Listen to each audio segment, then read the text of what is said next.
الحمد لله رب العالمين والصلاة والسلام على أشرف الأنبياء والمرسلين وعلى آله وأصحابه وأهل بيته وذرياته أجمعين. أما بعد فأعوذ بالله من الشيطان الرجيم. بسم الله الرحمن الرحيم. قد أفلح المؤمنون الذين هم في صلاتهم خاشعون والذين هم عن اللغو معرضون. صدق الله العظيم. محترم بزرگوں، عزیز دوستوں اور دینی بھائیوں، سورۃ المجادلہ کی سب سے پہلی آیت ہے۔ اللہ تبارک و تعالیٰ نے اس سورے میں اور پارے کے شروع میں کامیاب لوگ کون ہیں ان کو بیان کیا، ان کی صفات کو بیان کیا۔ مومن تو سبھی مومن ہیں، مگر مومن میں بھی کیٹیگری ہے۔ ہر مومن کامیاب نہیں ہے، بلکہ وہی کامیاب ہے جن کے اندر چند صفتیں ہیں، چند عادتیں ہیں۔ ان میں سے دو عادتیں، دو صفتیں جو سب سے اہم ہے، اس کو اللہ تبارک و تعالیٰ نے پہلے بیان کیا۔ وہی میں آپ کے سامنے بتانے کی کوشش کر رہا ہوں کہ اللہ نے فرمایا قد افلح المؤمنون، کہ تحقیق مومن وہی کامیاب ہے الذین هم فی صلاتهم خاشعون، جو اپنی نمازوں میں خشوع اور خضوع اختیار کرتے ہیں۔ یہ خشوع اور خضوع کا تعلق نماز کے ساتھ ہی نہیں بلکہ انسان کی پوری زندگی کے ساتھ ہے۔ عموماً نماز جو ہم پڑھتے ہیں اس میں بہت سی خرابیاں اور بہت سی غلطیاں سرزد ہو جاتی ہیں، اور افسوس اس بات پر ہوتا ہے کہ پڑھنے والا، غلطی کرنے والا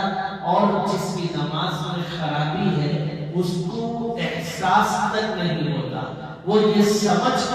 کر جاتا ہے کہ میں جو کر رہا ہوں وہ صحیح ہے، حالانکہ وہ غلط ہے، اس کو معلوم ہی نہیں ہے۔ اور یہ مزاج امت میں ہر دور ہر زمانے سے چلا آ رہا ہے۔ بھائیوں، ہم نے دیکھا کتنے ایسے لوگ ہیں جو وضو بھی صحیح سے نہیں کر پاتے، ان کا وضو درست نہیں ہوتا۔ وضو کی سنتیں کیا ہے، وضو کے فرائض کیا ہے، وضو کے آداب کیا ہے،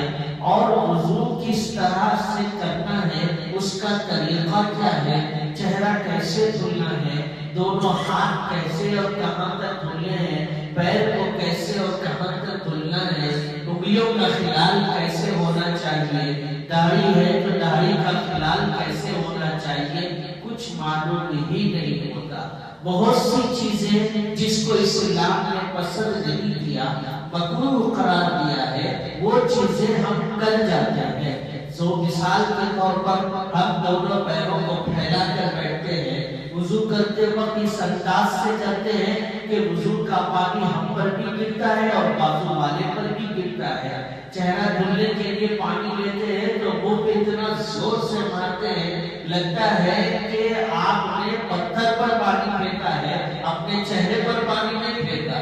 اور وہ پانی کے چھینٹے آزو بازو ساری طرف پہنچ جاتے ہیں، اور دونوں آستینوں کو چڑھا کر اور سینے کو تان کر پھیلا کر ادھر والے کو ڈسٹرب اور ادھر والے کو ڈسٹرب، یہ ساری چیزیں وضو کے اندر مکروہ ہے۔ اور ہم جب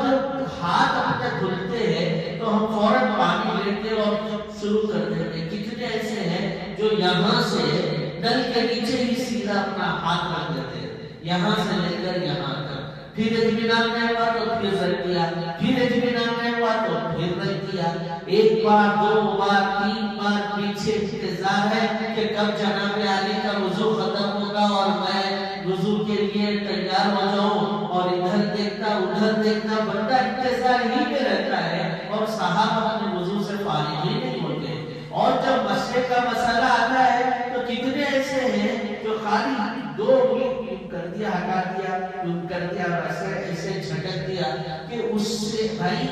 تر ہاتھ جو کچے ہیں ان کچے ہاتھوں کے ساتھ مسح کرنے کا حکم دیا گیا ہے، اور آپ ہیں کہ وہی کچے ہاتھوں کو سکھانے کے لیے دونوں ہاتھ جھٹکتے ہیں، اتنی زور سے جھٹکتے ہیں، یہ عجیب مسئلہ ہے۔ ہاتھ جھٹکنے کی عادت پتہ نہیں کہاں سے آ گئی کہ کھانا کھانے کے بعد بھی دو ہاتھ وہی دسترخوان پر جھٹکتے ہیں، اور کہیں فنکشن میں جائے اور ہاتھ آپ بھول دیے تو وہیں پر جھٹکتے ہیں، بازو کونے آگے کونے، کوئی پتہ ہی نہیں چل پاتا ہے۔ ایسی بہت سی خرابیاں ہیں جو ناپسندیدہ ہے، اسلام کی تعلیم نہیں ہے، مگر ہم کو اس کا احساس نہیں ہوتا اور ہم اس پر غور بھی نہیں کرنا چاہتے کہ کس طرح سے ہماری یہ حرکت اوروں کے لیے نقصان دہ ہے، اس کا شعور ہم میں نہیں ہوتا ہے۔ تو بھائیو، اس طرح کی بہت سی وضو کے اندر بھی خرابیاں ہیں، اور جب ہم نماز کے لیے آتے ہیں تو انداز ایسا ہے کہ سر پر ٹوپی نہیں ہوتی، سب سے پہلی بات ٹوپی نہیں، بنا ٹوپی کے آتے ہیں اور مسجد کے چار کونوں میں جھانکتے ہیں کہ کہاں ٹوپی ہے کہ مسجد والوں نے رکھی ہو، اس کو لیں گے اور پہنیں گے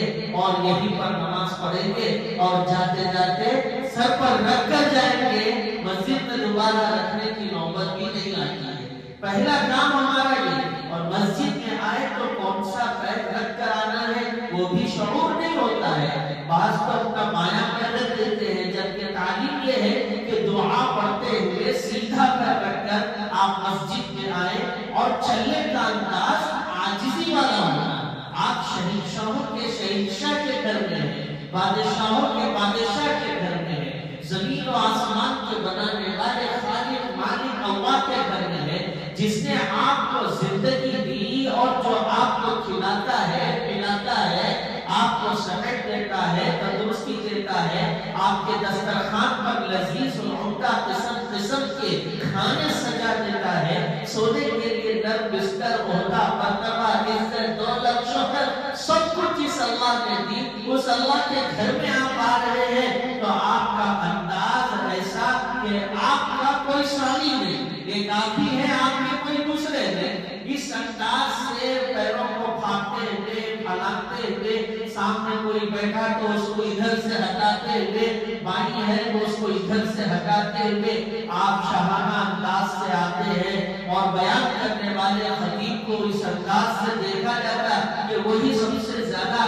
آپ کا قرضہ باقی ہے، اور بیان ہوتے ہی اس سے قرض وصول کرنا ہے۔ ایسے انداز سے کہ جناب عالی پورے ہاتھوں کو تنا کر کے کہ بولنے والا حیران ہو جائے کہ صاحب یہ اللہ کے گھر میں آ رہے ہیں یا کہاں جا رہے ہیں؟ جو بات ان کو بتائی جا رہی ہے وہ میرے گھر کی بات ہے، ان کے گھر کی بات ہے، یا قرآن کی بات ہے، یا حدیث کی بات ہے، احساس تک نہیں ہوتا ہے۔ بھائیوں، یہ خشوع اور خضوع کے خلاف ہے، یہ عاجزی کے خلاف ہے، یہ تواضع کے خلاف ہے۔ آپ کی میری جو حقیقت ہے وہ اچھی طرح سمجھ لیجئے کہ ہم مٹی سے بنائے گئے ہیں، اور مٹی کی طبیعت ایسی ہے کہ جتنا اوپر آپ اس کو پھینکو گے اتنا ہی تیزی سے وہ نیچے آئے گی۔ مٹی کے اندر کبھی بھی تناؤ نہیں ہوتا، مٹی کے اندر اکڑاؤ نہیں ہوتا، مٹی کے اندر بلندی نہیں ہوتی ہے، وہ جتنا آپ تیزی سے آسمان کی طرف پھینکو اتنا ہی تیزی سے نیچے آئے گی۔ اور میری اور آپ کی حقیقت یہ ہے کہ ہم مٹی سے بنائے گئے ہیں، اور ہمیں دنیا کے اندر بندہ بنا کر کے بھیجا گیا، مالک بنا کر کے نہیں بھیجا گیا۔ جو کچھ ہمارے پاس ہے اس کا حقیقی مالک اللہ ہے، اور ہم تو عارضی مالک ہیں۔ جب تک یہ ہاتھ، کان، ناک، زبان زندگی وفا کرے ہے بھائی، جب زندگی نے وفا چھوڑ دی اور موت کا وقت آ گیا اور ہم رخصت ہو گئے تو وہ چیزیں جو کل تک ہماری ملکیت میں تھی وہ اب ہماری ملکیت میں نہیں ہے۔ تو پھر کس بات سے ہمارے اندر یہ تناؤ ہوتا ہے، یہ اکڑاؤ ہوتا ہے، یہ گھمنڈ ہوتا ہے، غرور ہوتا ہے؟ ہم کو احساس نہیں ہوتا کہ ہم کہاں جا رہے ہیں، کہاں بیٹھے، کس کے سامنے ہے، کس کی صحبت میں ہے، اور کون سی مجلس میں ہے۔ کچھ تو انسان کو یہ شعور پیدا کرنے کی ضرورت ہے۔ مجھے ایسا لگتا ہے کہ ماحول بہت ہی زیادہ خراب ہو گیا، بہت ہی زیادہ خراب ہو گیا۔ ہم کل تک بچوں میں غور و فکر کرتے تھے، اب بچوں سے زیادہ بڑوں کے اندر غور و فکر کرنے کی نوبت آ گئی۔ بڑوں کا مزاج کچھ ایسا ہو گیا، عاقل ہے، بالغ ہے، بیوی بیوی والے ہیں، بچوں والے ہیں، شوہر والے، سب کچھ ہے، مگر آپ کا طرز ایسا مختلف ہو گیا ہے کہ وہ آپ کے خشوع کے خلاف، آپ کے خضوع کے خلاف، عاجزی کے خلاف، بندہ ہونے کی جو حیثیت ہے اس حیثیت کے خلاف ہمارا انداز ہے۔ انداز تکلم ویسے ہی، کوئی چیز لینے کا انداز ویسے ہی، پکڑنے کا انداز ویسے ہی، چلنے کا انداز ویسے ہی، کام کرنے کا ڈھنگ بھی ایسا نوابی کہ دیکھنے والا حیران ہو جائے کہ بھائی یہ مالک ہے یا نوکر ہے۔ عجیب و غریب صورتحال ہم نے بنائی ہے، یہ مکروہات کی قبیل سے ہے، اللہ نے ان کو پسند نہیں کیا۔ اسی لیے جب مصلی پر آپ آئیں تو یہ سوچ کے ساتھ آنا ہے کہ اللہ کا بلایا ہے اور اللہ کے سامنے میں کھڑا ہوا ہوں، پھر وقت اللہ نے مجھے بلایا اور وہ مجھے دیکھ رہا ہے، اللہ کے علاوہ کوئی بھی خیال میں، سوچ میں نہیں آنا ہے۔ اس انداز سے مصلی پر ایک بندہ ہونے کی حیثیت سے نظریں جھکی ہوئی ہو اور دونوں بازو آپ کے جھکے ہوئے ہوں، پیر آپ کے دونوں قریب ہو، ایسا لگے کہ کوئی ضرورت مند، کوئی محتاج، کوئی بے بس ہے اور وہ یہاں پر آیا ہے اس بے نیاز بادشاہ کے پاس اپنی ضرورت کو پورا کرنے کے لیے، اپنے اوپر جو حق ہے، جو فرائض ہے، ان فرائض کو ادا کرنے کے لیے۔ اللہ نے آپ سے کیا مانگا؟ اللہ نے صرف آپ کے دو سجدے مانگے ہیں، اللہ نے صرف آپ کے رکوع کو مانگا، اللہ نے صرف آپ کے لیے آپ سے دعاؤں کا مطالبہ کیا ہے، سب کچھ اپنا اللہ نے دے دیا۔ یہ زمین آپ کے لیے، آسمان آپ کے لیے، یہ بحر و بر آپ کے لیے، یہ خشکی کا نظام آپ کے لیے، یہ بری کا نظام آپ کے لیے، پیڑ پودے آپ کے لیے، یہ چاند سورج آپ کے لیے، تارے ستارے آپ کے لیے، سب کچھ آپ کے لیے ہے۔ اللہ کے پاس صرف دو ہی آپ کے سجدے ہیں، جو مطلوب ہے اللہ کو وہ بھی آپ ہی کے لیے ہے کہ کل حشر کے میدان میں آپ شرمندہ نہ ہو، کل اللہ کے سامنے آپ کی حاضری ہو تو آپ کامیاب ہونے والے ہو۔ اسی لیے اللہ آپ سے سجدے چاہتا ہے، نماز کا مطالبہ کرتا ہے، تو وہ نماز کیسے ہونی چاہیے بھائیو؟ آپ تصور کریں، ہمارے اندر خشوع کیسا ہو، خضوع کیسا ہو، ہمارا رکوع کیسا ہو، سجدہ کیسا ہو۔ بھائی اگر اس پر بولنا شروع کرے تو گھنٹوں لگ جائے کہ رکوع بھی ہمارا صحیح سے نہیں ہوتا۔ رکوع کے صحیح ہونے کے لیے جو علامت بتائی گئی، ہماری پشت بالکل سیدھی ہونی چاہیے۔ اگر اس پر پلیٹ یا برتن میں پانی رکھ کر آپ کی پشت پر رکھے تو پانی کا ایک قطرہ بھی نہ گرے۔ اس انداز سے آپ کی پشت سیدھی ہو اور پشت اور آپ کا سر دونوں برابر ہو۔ جس طرح یہ ہاتھ ہے، یہ ہاتھ کا پچھلا حصہ آگے والا حصہ یکساں ہوتا ہے، سر اور پیٹھ والا حصہ بھی برابر ہوتا ہے۔ مگر ہم دیکھو کس طرح رکوع کرتے، کوئی تو اپنی گردن اور منڈی کو اتنا جھکا دیتا ہے کہ گھٹنوں میں ڈال دیتا ہے، اور کوئی اتنا اٹھا دیتا ہے کہ پیٹھ پیچھے ہو جاتی ہے اور منڈی اس کے اوپر ہو جاتی ہے، اور کوئی تو پیچھے والے حصے کو اتنا جھکا دیتا ہے اور گھٹنوں کو اتنا پھیلا دیتا ہے، سیدھا سادہ انسان ایسا لگتا ہے کہ معذور ہے، مجبور ہے، اس کو کوئی پریشانی ہے۔ اس طرح کا رکوع یہ خشوع کے خلاف، یہ خضوع کے خلاف۔ اگر آپ سجدہ کرنے کے لیے آئے تو بتایا گیا کہ سجدے پر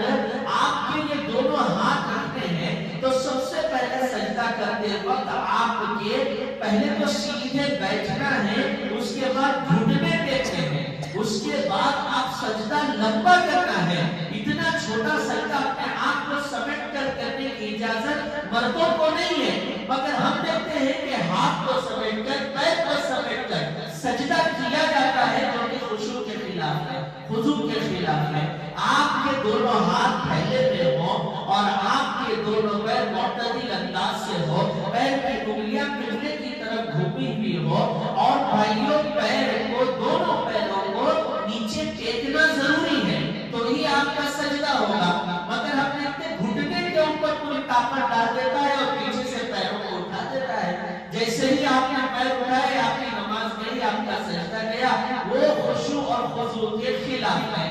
اب یہ ہے کہ بھائی اس کی کوشش کرنی ہے اور اس پر محنت کرنا ہے اور اس کو اپنی زندگی کریں گے تو ہی ہماری نماز خشوع اور خضوع کے موافق ہوگی۔ اور قرآن کریم میں جو نمازیوں کی اور جو مومنوں کی کامیابی کی بات بتائی گئی اس میں یہی ہے قَدْ أَفْلَحَ الْمُؤْمِنُونَ الَّذِينَ هُمْ فِي صَلَاتِهِمْ خَاشِعُونَ، کہ وہ لوگ مومن کامیاب ہوں گے جو اپنی نمازوں کے اندر خشوع اور خضوع کو اختیار کرنے والے ہوں گے۔ یہ انداز ہونا چاہیے۔ اس طرح کی اور بھی بہت سی خرابیاں ہیں۔ میں نے ایک